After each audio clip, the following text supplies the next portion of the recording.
እናንተን ቤት ኪራይ ልከፍል እየሞከርኩኝ ነው። የልጆች ትምህርት ቤት ልከፍል እየሞከርኩኝ ነው። የሰው የለሞኝ የሰው የለሞኝ የሰው የለሞኝ የሰው የለሞኝ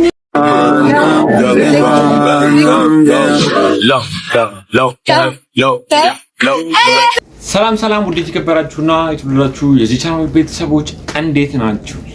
ሰሞኑኛ ወቅታዊ አነጋጋሪ የሆነ ቪዲዮችን ይዤላችሁ መጥቻለሁ። ታዲያ ቤተሰቦች ለዚህ ቻናል አዲስ ከሆናችሁ ቻናላችንን ሰብስክራይብ፣ የምንለቃቸውን ደግሞ ቪዲዮዎች ላይክ ማድረጋችሁን ቀጥሉበት። ወደ ቪዲዮቹ ቤተሰቦች ዛሬ መጀመሪያ ማሰማችሁ ቪዲዮ ምንድነው? ሰመረ ባሪያው እጅግ በጣም አስገራሚ የሆነ ነገሮችን እየተናገረ ነበር። ያለለኛቸው የማይሆን እንቅስቃሴ በዚህ ሶሻል ሚዲያ ላይ የሚያደርጉ ሰዎች ላይ ሐሳብና አስተያየቱን እየሰጠ ነበር። እስኪ ደግሞ የሰመረ ባሪያውን ንግግር ሰምተን እንመለስ።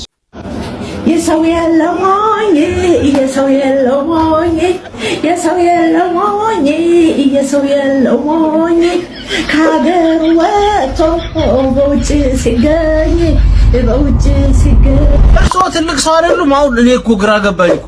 አሁን ትልልቆቹ ሰዎች እንትን እያስተማራችሁ ነው። እኛም እንችልበታለን እንደ ወጣቶቹ መሆኑ ካልሆነ በስተቀር እንደ አለማፈሮት እንደው ሰው አልከበር አለ። ትልቁም ያው ትንሹም ያው። አሁን ምን አጥተው ነው እርሶ? አሁን ክሊፕ ነው ስልጣኔ እዚህ ላይ እኮ ነው የሚሰራው እኮ። ስልጣኔ በነገራችን ላይ ሰውን ለማስደሰት ብሎ መባለግ ስልጣኔ አይደለም፣ መዝናኛ ነው። ሊደበሩ ፈልገው ነው ምናምን የምትሉ ሰዎች አሉ። ከደበራችሁ ግቡና ተኙ እናንተ። እንደዚህ አይነት ሐሳብና አስተያየት አልቀበልም እኔ። ሊደበሩ ፈልገው ነው። ቢደበሩ በራቸውን ዘግተው 16 እንዲህ አይነት ቃላት ወደ ኮርኒስ እያሉ አይደበሩም እንደ ቤታቸው ውስጥ እዛው በገደል ማሚቱ። በእኛና በሬ ልጆች በእኛ በእናንተ በጨዋዎቹ ጆሮ ላይ አይን ላይ እንደዚህ አይነት መደበር ምንድነው? ምን አጥተው ነው እርሱ? አሁን ምን ቸግሮት ነው ይሄን ሁሉ ዘመን ከኖሩ በኋላ ምንድነው አሁን እንደዚህ የሚያስብሉት? እስከዛሬ በጎረቤት አፍርተዋል አንተን ምናምን እያሉ እየጠሩ እንደው አስበዋል። እነ ማዘርን ጠርተው አመጭም ቡናው ደርሷል እንዴ! ነውረኛ፣ የመጨረሻ ነውረኛ። ባክግራውንድ የለውትም እርሶ። ባክግራውንዱ የተበላሸ ነው ይባላል የሰው ልጅ። ባክግራውንዱ ጥሩ አይደለም ይባላል። እርሶ ባክግራውንድ የለውትም። ምን አንደርግራውንድ ይሉት ምን ይላሉ? እንደው የትልቅ ሰው ቅሌታም። እንደው እንደዚህ አይነት ደግሞ ስልችት ያለኝ አሁን ስለ ስማ ቤተሰቦች እንደሰማችሁት ነው። ታዲያ የሰመረ ባሪያውን ነገር እንዴት አገኛችሁት? እኚህ እናታችን ሲያደርጉ የነበረው ድርጊት ምናልባት አግባብ አልነበረም ብዬ አስባለሁ። ምክንያቱም በዚህ እድሜያቸው ምናልባት የቤተ ክርስቲያን ቦታዎች ላይ ወይ ደግሞ የሃይማኖታዊ ቦታዎች ላይ ተገኝተው ሃይማኖታዊ እንቅስቃሴን እያሳዩ እንደኖሮ ለእኛ ለወጣቶችም አሪያ የሆኑ ነበር። ግን ሰመረ ባሪያውም እጅግ በጣም አስገራሚ ነው ነገሮችን እየተናገረ ነበር። ታዲያ እናንተም የሚሰማችሁን የግል ሀሳብና አስተያየት ኮሜንት ላይ አስቀምጡልኝ። ሰዎች ማሰማችሁ መረጃ ምንድነው? ሰሞኑን አንድ እጅግ በጣም አስገራሚ ነው ነገርን አንዱ ወንድማችን እየተናገረ ነበር። እየሞከርኩኝ ነው እያለ ነበር። ታዲያ በዚህ ድርጊት በዚህ ንግግር ላይም እጅግ በጣም ብዙ ሰዎችም የግል ሀሳብና አስተያየታቸውን እየሰጡ ይገኛሉ። እጅግ በጣም ብዙ ጊዜ የሰው ተቃራኒ በመሆን ንግግሮችን በመናገር የሚታወቅ አንድ ወጣት አለ። በሃይማኖቱ ስትፈልግ አከራዩም እየሞከረ ነው። ከቻልክ ቤቱን ልቀቅለትና የተሻለ የሚከፍለው ሰው መጥቶ ተከራይቶ ለአከራዩ ገንዘቡን ይክፈለው። አከራዩም እየሞከረ ነው። ይኸውልህ አልቃሻ የሚወደስበት ሀገር ላይ ስለምንኖር ነው አልቃሾች እንደዚህ የሚታዘንላቸው ከዛም ልክ የሚመስሉት። ቆይ ነገሩን ወዴት ልትወስዶ ነው? ኮሜዲያን ያሲን እኮ ሊያስተላልፍ የፈለገው መልእክት ሁላችንም በማጣት መሃል በመቸገር መሃል እያለፍን ነው ለማለት ነው እንጂ አከራዮችን ብቻ ነጥሎ በድሎት እየኖሩ እንደሆነ ተከራዮች ደግሞ በችግር ላይ እንዳሉ ለመናገር አይደለም። አከራዩም ተከራዩም ሁሉም ሰው በዚህ ሰዓት እየሞከረ እንደሚገኝና አብዛኛው የኢትዮጵያ ሕዝብም ደግሞ የቤት ኪራይ በመክፈል ችግር ውስጥ፣ ሕፃናትን በማሳከም ችግር ውስጥ፣ ልጆችን በማብላት በማስተማር ችግር ውስጥ እንዳለ ለመናገር ነው ለማስተማር ነው የፈለገው። ወንድሜ አንሿረ ነገሩን ባትመለከተው መልካም ይሆናል። መልእክቱ እጅግ በጣም የብዙዎቻችንን ሕይወት የሚዳስስ እጅግ በጣም የብዙዎቻችንን ልብም የነካ ጉዳይ ነው። አከራዮችም ተከራዮችም የትኛውም ኢትዮጵያዊ በአብዛኛው በዚህ ሰዓት ላይ ኑሮን ለማሸነፍ ህይወትን ለማሸነፍ በትንቅንቅ ላይ ያለ እንደሆነና እየሞከረ እንደሆነ ነው ወንድማችን መልእክቱን ያስተላለፈው። ስለዚህ አብዛኞቻችን ብዙ ህመም አለብን፣ ብዙ ችግር አለብን። ከኑሮ ጋር እየታገልን ከህይወት ጋር እየታገልን እየሞከርን እንገኛለን። በዚህ ሰዓት ደግሞ አንዱ ለአንዱ አዝኖ ተጋግዞ ተረዳርቶ ነው ይሄንን ጊዜ ሊያልፍ የሚገባው። ወንድማችን ከምን አንፃር እንደተረዳው ባናውቅም የተረዳበት መንገድ ግን ልክ አይደለም። እናንተ ነው። ታዲያ የኦርቶዶክስ ሃይማኖት የኦርቶዶክስ እምነት ተከታዮች የሚሰሩትንም እየሞከርኩኝ ነው። አልስማማም በዚህ ሐሳብ። አትሞክር ስትፈልግ አከራዩም እየሞከረ ነው። ከቻልክ ቤቱን ልቀቅለትና የተሻለ የሚከፍለው ሰው መጥቶ ተከራይቶ አንተም እኮ እየሞከርክ ነው። የማይሸጠውን እግዚአብሔርን እየሸጡ የድሃዋን መቀነት እየፈቱ በብዙ ሰዎች ቁስል ራሳቸውን ላበለጸጉ ሰዎች በማሽቃበጥና በማቃጠር ለመኖር እየሞከርክ ነው። ልክ እንደዚህ ሰላም ፕሮፌቲ። ሰላም እግዚአብሔር ይመስገን። ስላገኘው በጣም ደስ ብሎኛል። ደግሞ ልክ እንደዚህ እግዚአብሔርዬ ምስግን ይበል። ፕሮፌት የዋስ መብቱ ተጠብቆለት ነገ ከስር ይፈታል። ተዋናዩ የሰፊውን ህዝብ ቁስልና ህመም ለመኖር የሚያደርጉትን እልህ አስጨራሽ ትግልን ለማሳየት ነው የሞከረው እንጂ በምንም መልኩ አከራዩን ክፉ አድርጎ በገጸ ባህሪ ውስጥ አልሳላቸውም።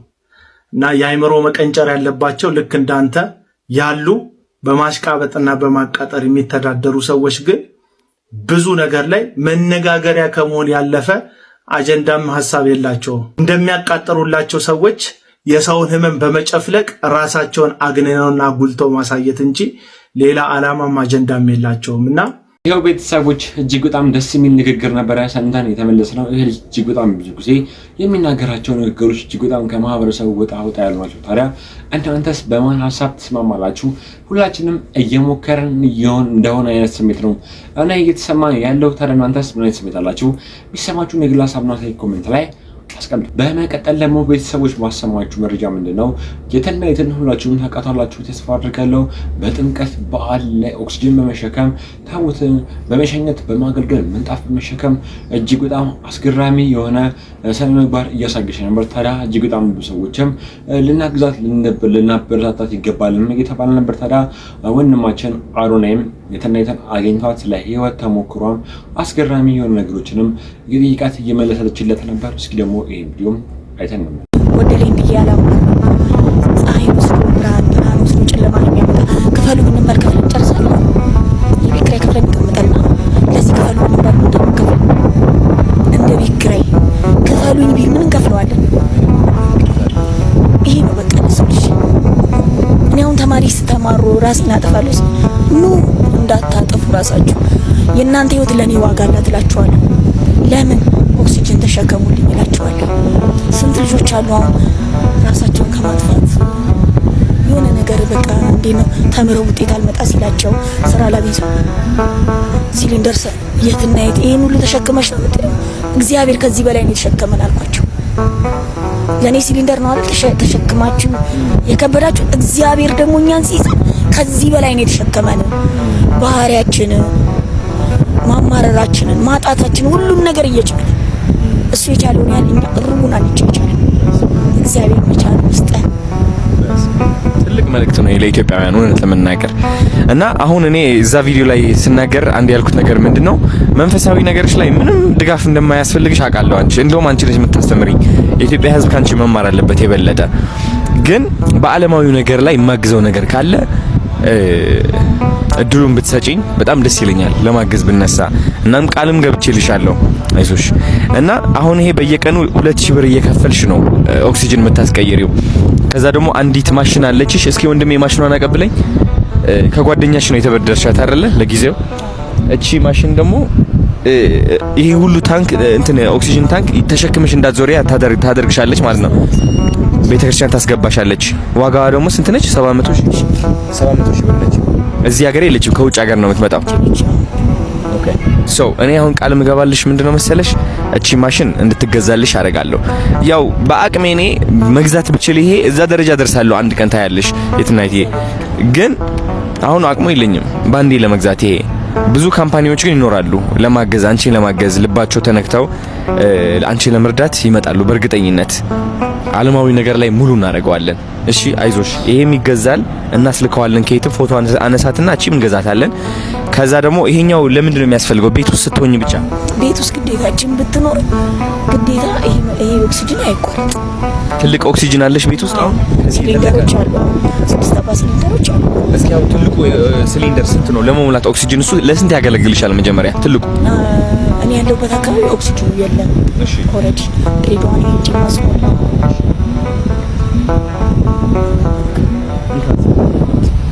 ድሬዳዋ ነው ማስሞላው። የት ነው የምትኖሪው አንቺ? ከሐረር ወደ ድሬዳዋ የስንት ሰዓት ነው መንገዱ? የአንድ ሰዓት ተኩል 2 ሰዓት ይሆናል። በየቀኑ 1 ሰዓት ተኩል ነው ወይስ ሰው ትልክ ያለሽ ነው? ሲሊንደሮቹን እንዳለ ሲሆኑ ሲጠራቀሙ ማለት ነው እልክና በሁለተኛ ቀን ይመጣልኛል። እስከዛ ኤሌክትሪክ አለች ኮርቲሰብል የምትባል ጀሪካን ማለት ነው። እሷን እጠቀማለሁ ወይንም ህይወት ፋናም እግዚአብሔር ይስጣቸው እነሱም ሲመጣ ያመጡልኛል እንጂ አብዛኛው ከድሬዳዋ ነው ማስመጣው ባለውበት ደረጃ ማለት ነው። እሱን ለማስመጣት መኪና 6000 ብር ከፍላለሁ ለማስመጣት አንዷ ሲሊንደር 3 ሲሊንደር አንሱ 2500 ብር ያስሞላ ነው። አንድ ላይ ለማምጣት እስከ 8000 10,000 ብር እንፈጃለን።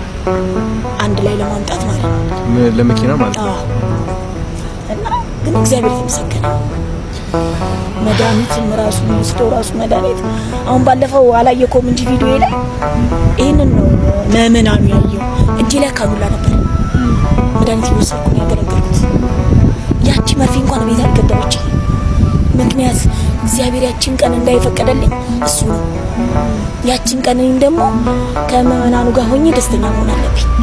እንደሰማችሁት እንደተመለከታችሁት ነው ወንድማችን አሮሜን ሁላችንም ልናደንቀው ልናመሰግነው ይገባል። ምክንያቱም ክብር ለሚገባችሁ በሙሉ ክብር መስጠት አለብንና ታዲያ የትም እግዚአብሔር ጨርሶ ይማልሽ ያላችሁ እናንተ የሚሰማችሁ ሌላ ሰብናፍት ኮሜንት ላይ አስቀምጡልኝ። በመቀጠል ደግሞ ማሰማችሁ መረጃም ነው ቤተሰቦች እጅግ በጣም አስገራሚ ገጠመኝ እየሰማሁ ነበር። ታዲያ እናንተም ለቤተሰቦቼ ለፋንቶንም አስገራሚ ነገሮችን እየተናገረ ነበረ።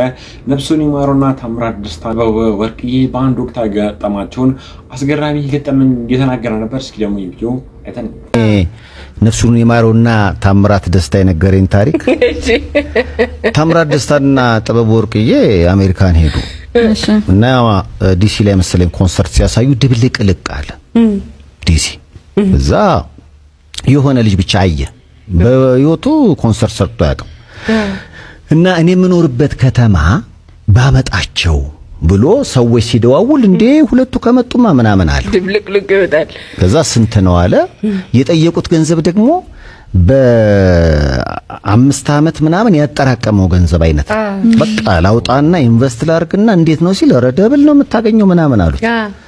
በቃ ያንን ገንዘብ አምጥቶ ከፈለና የተሳሳተው ምንድን መሰለ ኮንሰርት ሲሰራ ጊዜ ቀን ድምፃውያኖቹ የፈለገ አሪፍ ቢሆኑም የምታሳይበት ቀን እና ጊዜው ካልተገጣጠመ መከራ ነው። ልጁ ምንም ነገር የለውም በቃ ጀስት ይሄን ነገር እንትን ብያለሁ ዲሲ ላይ በጣም አሪፍ ስለሆነ ብሎ ነው።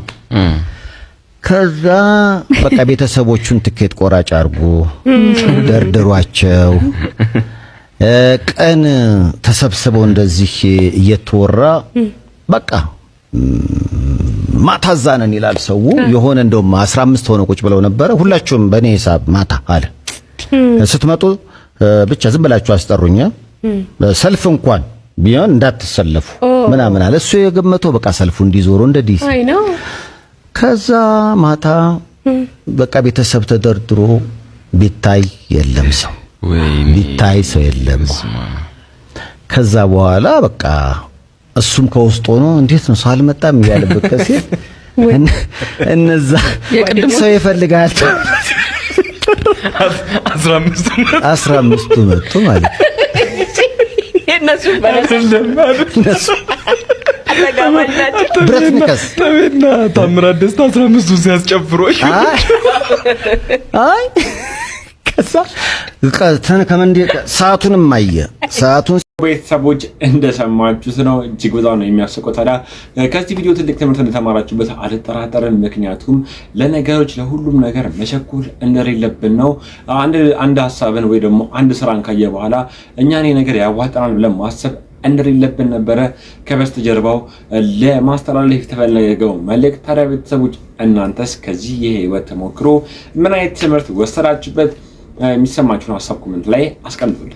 ቤተሰቦች በመቀጠል ደግሞ ማሰማችሁ መረጃ ምንድነው? ፍቅረኛውን ገሎ ከተደበቀ በኋላ እጅግ በጣም አስገራሚ ፊልም በሚመስል ሁኔታ አንድ ወጣት ፖሊስ ያደረገችው ተግባር እጅግ በጣም ብዙ ሰዎችን እያነጋገረ ነበር። ወንጀለኛውን ለመያዝ የሄደችበት መንገድ ይበል የሚያስብል እንዲሁም ደግሞ ማበረታታት መሸለም አለብን እየተባለ ነበር። እስኪ ደግሞ ቪዲዮም ፊልም የሚመስለውና ነፍሰ ገዳዩን በፍቅር ሰንሰለት የጠለፈችው ጥበበኛዋ ኢትዮጵያዊቷ ዋና ሳጅን ጉዳይ ድሬዳዋ ያቺ በሞቃታ አየር የምትታወቀው የኢትዮጵያ ንግስት ለዓመታት አንድ አስደንጋጭ ሚስጥር በሆዷ ይዛ ቆይታ ነበር። ሳባ የምትባለው ወጣት ከፍቅረኛዬ ጋር ተጣልቼ ጠፋሁ በሚል በወሬ የታፈነ የውሸት ታሪክ ተቀብሮባት ነበር። ነገር ግን እውነት እንደ ውሃ ናትና ቀዳዳ አግኝታ መውጣቷ ፈጽሞ የማይቀር ነው። ሰዎች በሰላም በሚተኙበትና የፍቅር ቃላት በሚለዋወጡበት አልጋ ስር የሳባ ምስኪን አካል በጨለማ ታፍኖ ተቀብሮ ተገኘ። ይህ ግኝት መላውን ከተማ ያስደነገጠ ቢሆንም ገዳዩ ያሬድ ግን ከአካባቢው እንደ ጭስ በኖ ጠፍቶ ነበር። ዋና ሳጅን ስንዱ ካሳሁን ፋይሉን በእጇ ስትጨብጥ ለሞተችው እህቷ ቃል ገባች።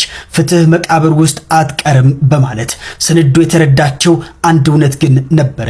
ያሬድ እንደ አውሬ የሚጠነቀቅ የቴክኖሎጂ አጠቃቀሙን የሚያውቅና ማንነቱ የመቀየር ልዩ ክህሎት ያለው ዘመናዊ ወንጀለኛ መሆኑ ነበር።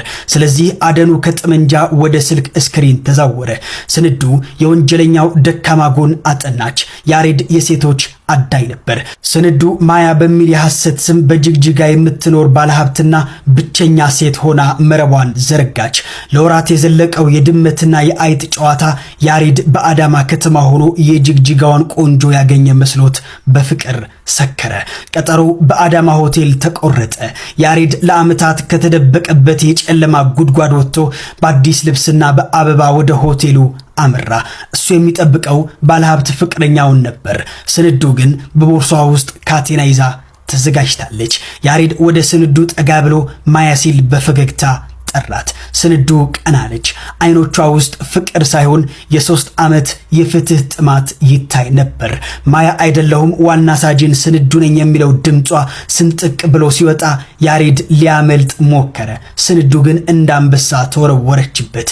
የ3 ዓመት ድብብቆሽ በቀዝቃዛው የብረት ካቴና ድምፅ በመጨረሻም ተደመደመ። ቤተሰቦቼው እንደሰማችሁት ነው። እጅግ በጣም አስገራሚ የሆነ ታሪክ ነበር ሰምተን የተመለስ ነው። እጅግ በጣም ጀግና ልትደነቅ የምትገባ ፖሊስ ነች። እንደዚህ አይነት ስራ የሚሰሩ ሰዎችን ማገዝና ማበረታታት አለብን። ታዲያ እናንተስ ይህን ታሪክ እንዴት አገኛችሁት?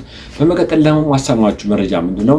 ወንድማችን በሱ ፍቃድ በተለያየ ጊዜ እጅግ በጣም አስገራሚና አነጋጋሪ የሆነ የህይወት ታሪኮችን ሰዎቼ ትምህርት ወስዱበታላችሁ ብዬ ስለማሰብ ይህን ታሪክ ይዤላችሁ መጥቼ ነበር። እስኪ ደግሞ ይህን ታሪክን ሰምተን እንመለስ። የትና የት በሰምና ወርቅ የተሳለ የጽናት ምስል ስሟ የትና የት ኑሮዋም የትና የት በኢትዮጵያ የቃል ግጥም ውስጥ የትና የት ማለት የሰማይና የምድርን ያህል መራራቅን ይገልጻል። የጀግናው የሻለቃ አሊ በርኬ ልጅ የትና የት አሊ በርኬ ህይወትም የዚህ ስም ትርጓሜ ሆና አርፋለች። አባት ሻለቃ አሊ የት ነበሩ? የጠላትን ምሽግ ሰባብሮ የብረት ጋሻ የሆነውን ታንክ ማርኮ በድል አደባባይ ላይ የኢትዮጵያን ሰንደቅ አውለብልቦ በክብር ዙፋን ላይ ነበር። የትና የት አባት የት ነበር ቢባል በታሪክ ማህደር በጀግንነት ሰገነት ላይ ነበር። ዛሬ ልጃቸው የትና የት ናት? እሷም እንደ አባቷ ታንክ አጠገብ ናት። ነገር ግን የጦር ታንክ ሳይሆን የኦክሲጅን ታንክ ሲሊንደር አጠገብ። አባቷ ታንክ ማርኮ ህዝብን አዳነ። እሷ ግን በኦክሲጅን ታንክ ታስራ ለትንፋሿ ትማጸናለች።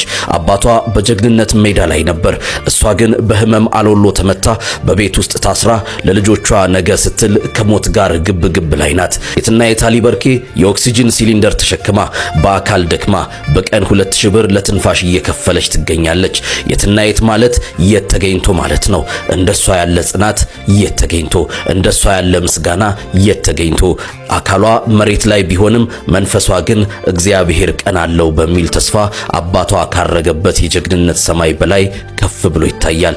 በአባቷ የጀግንነት የት እና በሷ የመከራ የት መካከል ትልቅ ገደል አለ። ይህንን ገደል በፍቅር የምንደፍነው እኛ ነን።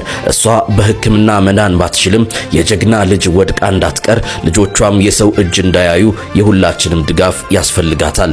የትና የት አሊ በርኬ የጀግና ልጅ ብቻ ሳትሆን ራሷም የዘመናችን ጀግና ናት። በቤት ውስጥ ተደብቀው ተስፋ ለቆረጡ ሁሉ ባለን ነገር እናመስግን ስትል ብርሃን ትሆናለች። እግዚአብሔር ቀን አለው አሁንም ትላለች የትና የት። እኛስ የዚያ ቀን አካል መሆን እንችል ይሆን? የምናደርገው እያንዳንዷ ድጋፍ ለየትና የት ትንፋሽ፣ ለልጆቿ ደግሞ ነገ ይሆናል። ይህን መልእክት ሼር በማድረግ ለሌሎች እንዲደርስ እናግዝ። ሙሉ መረጃ በኤኤምኤን የዩቲዩብ ቻናል ቀን አዲስ ፕሮግራም ላይ ታገኙታላችሁ። ዛሬን ለነገ እንኑር። መልካም ጊዜ። ሰዎች እንደሰማችሁት ነው። እጅግ በጣም አስገራሚ ነው ነገር ነበር ሰምታችሁ ለምትፈራ። በመቀጠል ለማሰማችሁ መረጃ ምንድነው ተመጨረሻ ማሰማችሁ ቪዲዮ እንደው ቤተሰቦች አሁን ላለንበት ወቅት የጾም ወቅት ነው። ነው ወይ ጾም ላይ እንገኛለን። ዛሬ ደግሞ የመጨረሻው የጾም ጊዜ ነው። ታዲያ አባታችን አባ ገብረ ኪዳን እጅግ በጣም ደስ የሚል አባታዊ ትምህርታቸውን እያስተማሩ ነበር። እስኪ ደግሞ ቪዲዮ አይተን እንመለስ። ዛሬ የማን ጾም ነው? አቤት የነነዌ ጾም ነው። የነነዌ ጾም ስንት ቀን ነው? 3 ቀን ለምን የተጠቀሙ ሰዎች ናቸው? የነነዌ ሰዎች ለመዳን የተጠቀሙ ሰዎች። ጊዜ አያችሁ እንዴት እንደሚጠቅም። በስንት ዓመት ያጠራቀሙትን የኃጢአት ግም 3 ቀን ተጠቅመው ነው ያፈረሱት ማለት ነው። ጊዜ እንዴት እንደሚጠቅም 3 ቀን እንዴት እንደጠቅም 3 ቀን ሀገር አዳነች። እኛ አሁን 50 60 ዓመት ሀገር ማዳን አቅቶን 3 ቀን ግን ሀገር አድኗል። ሀገራችን እንድትድን እኛም እንድንድን ከፈለግን ጊዜውን እንጠቀምበት። ለምን? ለመዳን። የመዳን ቀን ዛሬ ነው፣ ከዛሬም አሁን ነው አይደል? ሁለተኛ ቆሮንቶስ ምዕራፍ 6 ቁጥር 2 ወናሁ ዮም ዕለተ አድኑ በዕለት ሪት ሰማከ ወዕለተ መድኃኒት ረዳከ ወናሁ ዮም ዕለተ አድኑ። በተመረጠች ዓመት በተመረጠች ቀን እሰማሃለሁ። የመዳን ቀን ዛሬ ናት፣ ከዛሬም ደግሞ አሁን ነው። ሰይጣን እንዳንድን ድነት ማለት ምን ማለት ነው? በኦርቶዶክሳዊ አስተምሮ መዳን ማለት ከቅጣት ማምለጥ ማለት አይደለም። ምን ይመስላችኋል? መዳን ማለት ከእግዚአብሔር ጋር መዋሃድ ቲኦሲስ ማለት ነው በግሪክ። ከእግዚአብሔር ጋር መዋሃድ ሱታፌ አምላክ ከእግዚአብሔር ጋር መኖር ነው መዳን ማለት። ድነት ማለት ይሄ ነው። አሁን አንዳንድ ሰዎች እኔ ድኜ ጨርሻለሁ ይላል። እንዴ ከእግዚአብሔር ጋር መኖር የሚያበቃ ነገር ነው? መዳን ማለት ከእግዚአብሔር ጋር መኖር። ከእግዚአብሔር ጋር መኖር ደግሞ ሁልጊዜ የሚቀጥል ነገር ነው። እግዚአብሔርን የሆነ እንደ ዕቃ የሆነ ተቀብለ ነው በቃ ምን ይላል ሁልጊዜ አብረነው ምን ኖረው። ከእግዚአብሔር ጋር መኖርን ጧትም ማታም ጧትም ማታም ለመዳን መጠቀም አለብን። ሸይጣን ምን እንደሚያደርግ ልንገራችሁ። አንዱ መሰረታዊ የሰይጣን ተንኮል ጊዜ ከሰጠን ነገ ስለዚህ ልነግራችሁ እችላለሁ። አንዱ የሰይጣን መሰረታዊ ተንኮል እንድንዘገይ ማድረግ። እንድንዘገይ ለምሳሌ ከመታረቅ እንድንዘገይ ያደርገን። ሳምንት እንታረቃለን፣ ዛሬ ወር እንታረቃለን እንዳል ቂሙ ነው ይቀራል ማለት ማዘግየት። ቁርባን እናቀዳለን እንድንዘገይ ነው የሚያደርገው። ይኸውላችሁ የማቴዎስ ወንጌል ምዕራፍ 25 ላይ እንደተጻፈው መንግስተ ሰማያት 10 ደናግል ትመስላለች ተባለ። ከዛ 5ቱ ጠባበኞች ናቸው፣ 5ቱ ሰነፎች ናቸው። 5ቱ ዘይት ይዘዋል፣ እነዛ ዘይት አላዙ፣ ታኙ። ሙሽራው መንፈቀ ሌሊት መጣ፣ እነዚያ ግን ዘይት አልነበራቸውም። ሊገዙ ሄዱ። ተመልሰው ሲመጡ ምኑ ነው ቆያቸው? በሩ ተዘግቶ። የነዚህ ሰዎች ከፍተኛ ችግር ምንድን ነበር? መዘግየት ነው በር ያዘጋባቸው። ቤተሰቦች እጅግ በጣም ደስ የሚል ትምህርት ላገኛችሁበት አልጠራጠርም። ከዚህ ቪዲዮ ታዲያ በስተመጨረሻ ደግሞ ማሰማችሁ ቪዲዮ ምንድነው? ዳናይት መክብብ በኮን ተገኝታ ሞቅ ብሏት ዳንስ እየደነሰች ነበር። ታዲያ ብዙ ሰዎችም እንዴት እንደዚህ አይነት ነገር ታደርጊያለሽ ብለው የግል ሀሳብና አስተያየታቸውን የሰጡት ነበር። እስኪ ቪዲዮን ተመልክተን እንመለስ።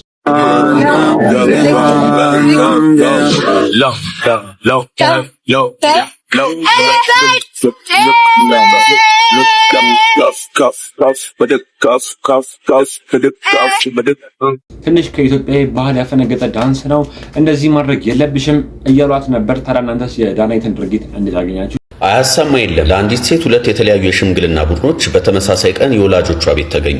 ክስተቱ የተጀመረው ጠዋት ላይ ሲሆን የመጀመሪያው የሽምግልና ቡድን ወደ ወላጆች ቤት ተገኝተው ጥያቄያቸውን አቅርበዋል። ወላጆችም በጥያቄው ተስማምተው ልጃችንን ሰጥተናል በማለት ቡራኪያቸውን ሰጥተዋል።